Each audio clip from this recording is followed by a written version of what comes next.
relation avec le fond marin. Donc, qui sont vraiment soit à l'intérieur, soit sur, ou du moins qui vont nager, comme certains poissons. Beaucoup d'organismes se trouvent sur ce qu'on appelle sur le plateau continental. Le plateau continental, c'est la zone où, si on part de la Terre ici, et graduellement, on descend tranquillement. Donc, ça peut aller à quelques centaines de mètres de profondeur, et soudainement, on a la pente du plateau continental qui va descendre dans les très grandes profondeurs, 1000, 2000, 3000. Quand on pêche cette faune du plateau continental antarctique, on la découvre extrêmement diverse, extrêmement foisonnante. Et certains groupes d'ailleurs zoologiques sont plus représentés sur le plateau continental antarctique qu'ils ne le sont ailleurs. Énormément de types d'étoiles de mer qu'on appelle les échinodermes. Dans les échinodermes, il y a plusieurs grandes familles d'échinodermes. Donc, ces ophiures, ce sont des étoiles de mer très très particulières parce qu'elles sont un peu articulées. Ces bras ne peuvent que s'articuler non pas de haut vers le bas, mais que sur le côté. Donc, elles s'alimentent par la face ventrale. Elles vont, grâce le long de sillons le long de leurs différents bras, ramener la nourriture jusqu'à leur bouche pour les consommer. Les pycnogonides, ces petits organismes à 8 ou 10 pattes qui sont proches des araignées mais qui ne sont pas des araignées. Il y a aussi des herbivores, comme beaucoup d'oursins. Donc, eux vont consommer des microalgues ou même des algues de plus grande taille.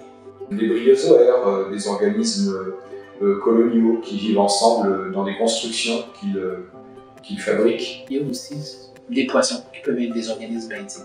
Un très bon exemple de ça, ce sont tous les poissons plats. Et eux vont s'alimenter des organismes dans le sédiment.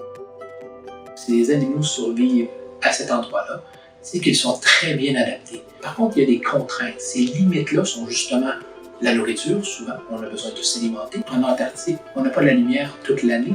Donc, on a un moment de l'année où il y a très peu de production primaire près de la surface. Donc, très peu de particules qui tombent au fond. Donc, on peut avoir des jeûnes, souvent, ou des moments où il y a très peu de nourriture qui se rend. Donc, ça, c'est une limitation.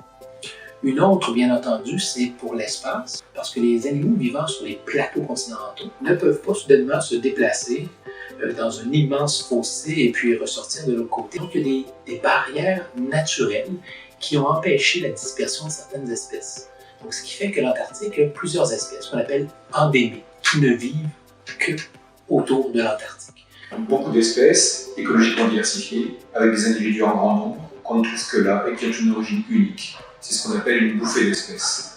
Pourquoi on est allé étudier la fonte benthique au niveau du mer? Imaginez qu'on a un glacier de plusieurs centaines de mètres d'épaisseur et il y a quand même de l'eau et de la vie marine sous le glacier. Et nous, on voulait voir quel avait été l'effet de ce vêlage. Est-ce qu'un glacier de cette taille-là n'a pas servi un peu de gros abrasif pour éliminer plusieurs espèces, les faire disparaître du secteur?